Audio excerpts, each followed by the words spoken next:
నమస్కారం సార్. నమస్తే, నేను ఆరాధ్య తాతయ్యని. నమస్తే సార్. రా.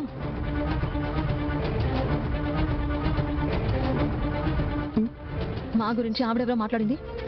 ఆవిడ గొంతు పట్టుకుని అందరి ముందు చెప్పు తెగేలా కొట్టి పేక మీద కాలేసి తొక్కాననుకో, ఆవిడ చేత అలా మాట్లాడించింది నువ్వే అని చెప్తుంది. ఆ పని ఎందుకు చేయలేదో తెలుసా? అందరి ముందు మన కుటుంబం బరువు పోకూడదు అని చేయలేదు.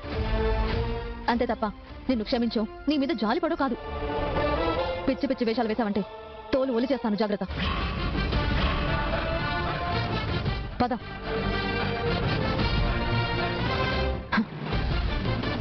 ఒక చిన్న మ్యాటర్ అనౌన్స్ చేద్దాం అనుకుంటున్నాను. వెలెవర్ సార్, ప్రొసీడ్.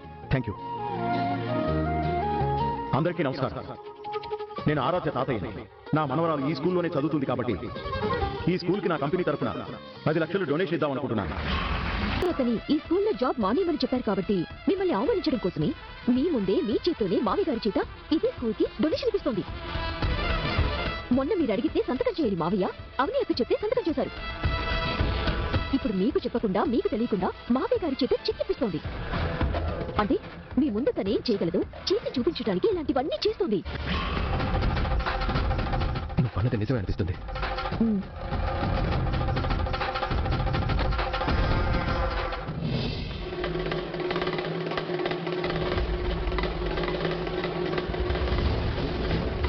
అందరినీ ఆశీర్వదించగలిగే పెద్దవాళ్ళు చెక్కిస్తేనే బాగుంటుంది.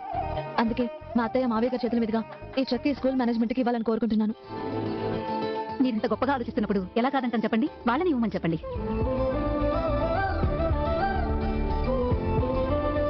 రాజేంద్ర ప్రసాద్ గారి శ్రీమతి గారిని స్టేజ్ మీదకి రావాల్సిందిగా కోరుతున్నాము.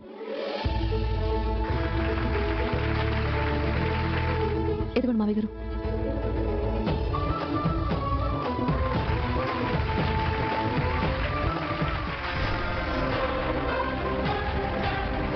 ముసలోని ఇంట్లోంచి బయటికి వెళ్ళిపోయినా కూడా కంపెనీ ఫైనాన్షియల్ పవర్స్ అంతే తప్ప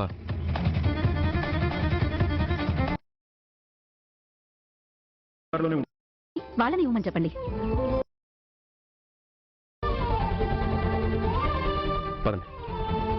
నాన్న,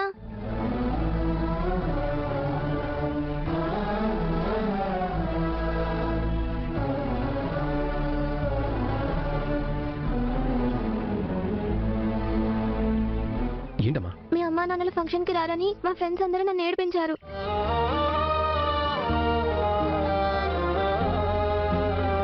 కానీ ఇప్పుడు మీరు వచ్చినందుకు నాకు చాలా హ్యాపీగా ఉంది నాన్న. నన్ను ఏడిపించిన మా ఫ్రెండ్స్ కూడా అమ్మా నువ్వు రావడం చూసి చాలా సంతోషించారు.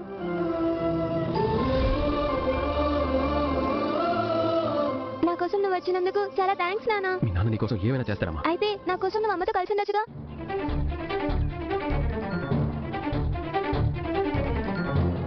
ఎంత కరెక్ట్గా అడిగా బంగారం.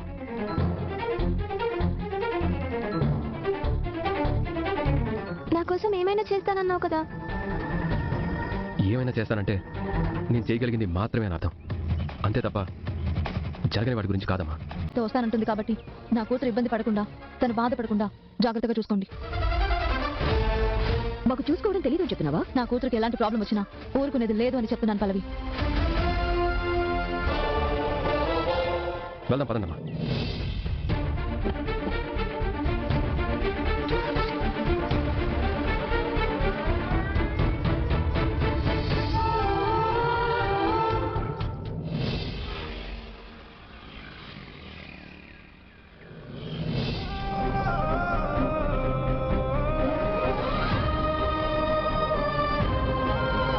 నువ్వెందుకు సైలెంట్ గా ఉన్నావో నాకు అర్థం కావడం లేదు.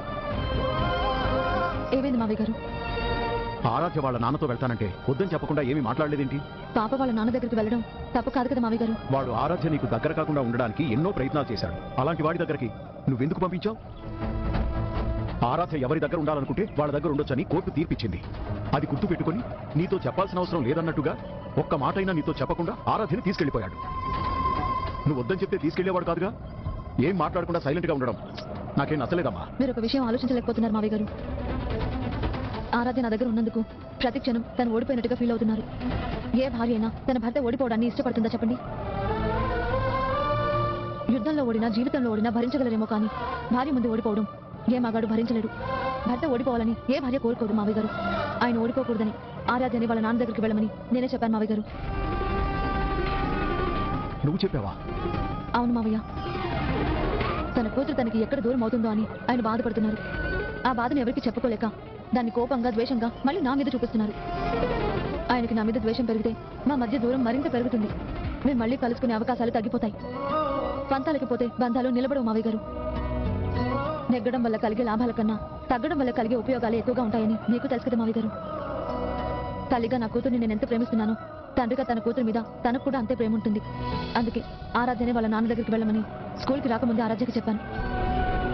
ఆరాధ్య తనతో వస్తాననగాని అక్షయ్ గారు ఎంత సంతోషంగా ఫీల్ అయ్యారో మీరు చూశారు కదా. నా భర్త సంతోషంగా ఉంటే నాకు కూడా ఆనందమే కదా మావయ్య గారు. అక్క వచ్చేసారా? ఫంక్షన్ బాగా జరిగిందాక? మీరందరూ బయటికి వెళ్ళారు కదా, మీకు శ్రమ లేకుండా మీరు వచ్చేసరికి భోజనం రెడీ చేద్దామని మేమిద్దరం కలిసి వంట చేస్తున్నాం అక్క. అనుకోకుండా నా వేలు తగ్గితే భరత్ పసుపు రాశాడునా? ప్రణతి భరత్లు ఫ్రెండ్లీగా ఉంటున్నారా, క్లోజ్గా ఉంటున్నారా?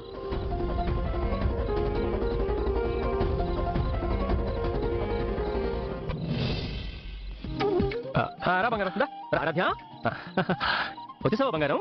ఏయ్ నానమ్మా, ఎవరు వచ్చారు చూడు. నువ్వు రావడం చాలా సంతోషంగా ఉందమ్మా. ఎవరొచ్చారా? ఆరాధ్య, నువ్వు వచ్చావా తల్లి? వచ్చేసావా? నా బంగారం, ఎలా ఉన్నావమ్మా? బాగున్నాను బామ్మ.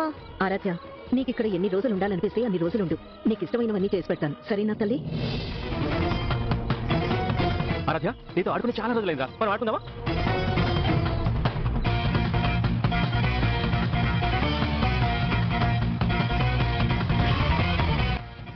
నాకు స్వార్థం, నా డబ్బులు నాకు వచ్చాయి, నీకు జరిగిందో లేదో నాకు అనవసరం.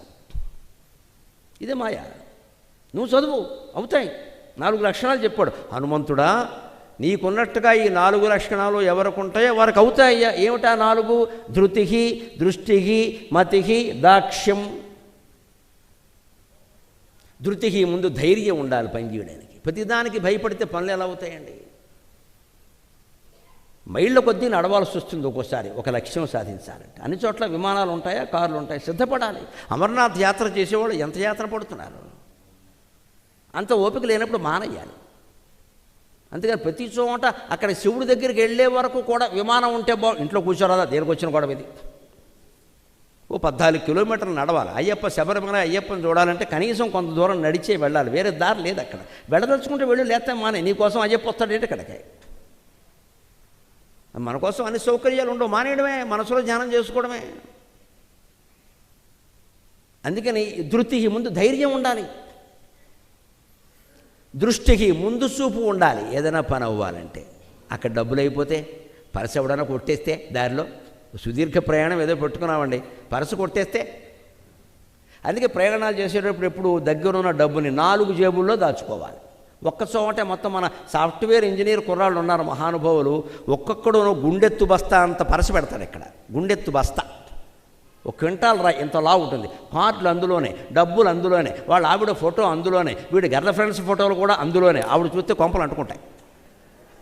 ఇవన్నీ పెట్టి వెనక జేబులో పెడతాడు. పోయింది. శ్రీమద్ రమారమణ గోవిందో హరి. వీడు బతుకంతా అందులో ఉంది, పరస పోయింది.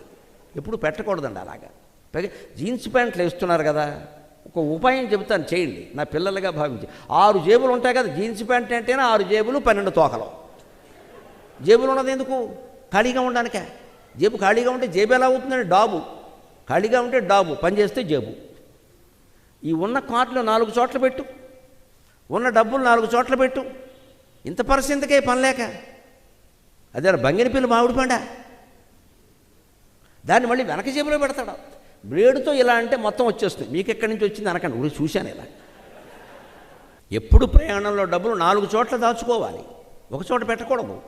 ఆడవాళ్ళు నగలేనా అంతే. అన్నీ పట్టుకెళ్ళి ఒక్క భరిలో పెడితే మొత్తం కలిపి ఇచ్చినట్టే. కృష్ణార్పణం. 4 డబ్బాలు పెట్టుకుని 4 డబ్బాల్లో పెట్టుకోవాలి. ఒకటి పోయినా ఒకటి ఉంటుంది. ఆ 4 వీలైతే మన పెట్టిలో 2 పెట్టుకోవాలి, మొగుడు పెట్టిలో 2 పెట్టాలి, వాడు పడతాడు. ఈ పెట్టె తాళం ఆ పెట్టెలో పెట్టాలి, ఆ పెట్టె తాళం ఈ పెట్టెలో పెట్టాలి. అనుభవం మీద చెబుతున్నాను. దొరకకూడదు ఎవడికి. వాడికి పెట్టి దొరికిన తాళం దొరకదు, గింజుకోవాలి. వాడు గింజుకునేలోగా మనం గుంజుకుంటాం. పెట్టెక్కడ పెట్టి తాళమందులో పెట్టి ఇదిగో తాళం అని రాశాక వాడు పట్టుకుపోడా? ఈ జాగ్రత్తలు పడాలండి, అనుభవం ఇది. అప్పుడు ప్రయాణంలో ఇబ్బందులు ఉండవు. దానికి తగిన సమయం కేటాయించుకోవాలి. ఇంటి దగ్గర అన్నీ మంచం మీద పెట్టుకుని శ్రద్ధగా సర్దుకోవాలి. దానికి పట్టిక పెట్టుకోవాలి. ఏం పట్టుకెళ్ళాలనే పట్టిక ఉండాలి. స్వదేశీ అయితే ఒకటి, విదేశీ అయితే ఒకటి ఉండాలి. ఒక పట్టిక పెట్టుకుని దాని ప్రకారం సర్దుకుంటే తికమకేం ఉండదమ్మా, చాలా తేలిగ్గా ప్రయాణాలు చేయొచ్చు. అభ్యాసం ఆ పూట వరకు ఏమీ ఆలోచించరు. విమానం ఎక్కాలి, బయలుదేరాలని చెప్పిన తర్వాత అప్పుడు సర్దరం మొదలు పెడితే ఆధార్ కార్డు మర్చిపోతాం, అక్కడ ఆపేసాం. అంతకంటే గొప్ప టికెట్టే మర్చిపోయాం మనం. లేదు ఫోన్లో పెట్టాం, వెబ్ చెకింగ్ చేసి అది ఎక్కడుందో దొరకట్లేదు. మన పెళ్లి ఫోటోలు దొరుకుతున్నాయి 30 ఏళ్ల క్రితంవి. 30 ఏళ్ల క్రితం పెళ్లి ఫోటోలు కూడా అందులోనే ఉంచితే ఇప్పుడు ఎలా దొరుకుతుంది సేవ్ చేసింది? అవి తీసి పారేయాలి. ఇలా చూస్తూ కూర్చొని అక్కడ టికెట్ దగ్గర ఉంటే ఏటమ్మాయి గోలంతా అంటాడు. మరి దాన్ని ప్రింట్అవుట్ తీసుకోవాలి, నువ్వు జాగ్రత్త పెట్టుకోవాలి, టక్కుమని చూపించాలి కదా. ఇది జాగ్రత్త ముందే ఉండాలి, అప్పుడు ఉంటుందా? ఇది సుందరకాండ.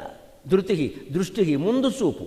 అక్కడ వెళ్ళాక డబ్బులు అయిపోతే ఏం చేయాలి, దారి తెలియకపోతే ఏం చేయాలి, విమానం రద్దు అయితే ఏం చేయాలి, దానికి తగిన జాగ్రత్త తీసుకోవాలి. దృష్టికి మతికి తెలివితేటలు ఉండాలి. పని అవ్వాలంటే ఎవరిని కలవాలి, ఏం మాట్లాడాలి, ఏ సమయంలో వెళ్ళాలి. వాడు కోపంగా ఉన్నప్పుడు మనం పెడితే పని అవ్వదు. ఒకడికి పుచ్చుకున్నప్పుడు పెడితే పని అవుతుంది, ఒకడికి పుచ్చుకున్నప్పుడు పెడితే అవ్వదు. అది తెలుసుకోవాలి ముందే. మరి అక్కడికి వెళ్ళి మళ్ళీ మనం గుర్చేసుకోకూడదు, ప్రమాదం అంతే. దాన్ని బట్టే ఉండాలి. వాడికి ఆ వ్యసనం ఉంది, మనం వాడి దగ్గర మాట్లాడకూడదు. ఆ విషయం మన పని చేసుకుని వచ్చేయాలి. తెలివితేటలు రకరకాలు. బలవంతుడు ఉన్నాడు, వాడిని ఎలా జయించాలి, బుద్ధిమంతుడు ఉన్నాడు, వాడిని ఎలా చేయాలి. అన్నిటికంటే ముందు దక్షత, శరీర ఆరోగ్యం బాగుండాలి. పని అవ్వాలంటే, ఒక సుదీర్ఘమైన కార్యం సాధించాలంటే శరీర ఆరోగ్యం బాగుండాలి. 2 మెట్లు ఎక్కలేము, 4 అడుగులు వేయలేము, మనకి ఏ పని చేస్తాం ఇక్కడ. ముందు ఆరోగ్యం బాగుండాలి. దృష్టికి మతికి దాక్ష్యం, ఈ 4 ఉన్నవాడికి పని ఎందుకు అవ్వదండి? మీరు ఆలోచించండి. సుందరకాండ చదివితే కావండి, అందులో ఉన్నట్టు చేస్తే అవుతాయండి పనులన్నీ. డాక్టర్ గారు మందుల చీటీ రాశాడు, మందుల చీటీ కంఠస్థం చేస్తే రోగం తగ్గదమ్మా, ఆ మందులు వాడితే తగ్గుతుంది. అది అర్థమైతే ఇది అర్థం. సుందరకాండ చదివితే అయిపోవండి, మీరు చెప్పినట్టు చెయ్యాలి ఇక్కడ. అందుకే ఆశ్చర్యం ఏమిటంటే రాముడితో సమానమైన స్థానాన్ని పొందాడు హనుమంతుడు ఇక్కడ. వాళ్ళు చెప్పారు వెంటనే 3 ఆటంకాలని సమానంగా ఎదిరించిన వాడు హనుమంతుడు. చూశారు కదా, మైనాకుని వదిలేశాడు, సురసని జయించాడు, సింహికని జయించాడు. ఈ పనులు రాముడు కూడా చేశాడు. విశ్వామిత్రుడు వెనకాల వెళ్ళినప్పుడు తాటకను సంహరించాడు, అహల్యను సంస్కరించాడు, సీతను స్వీకరించాడు. గమనించండి, ఒకే ప్రయాణంలో సింగిల్ జర్నీ, 3 స్త్రీలే.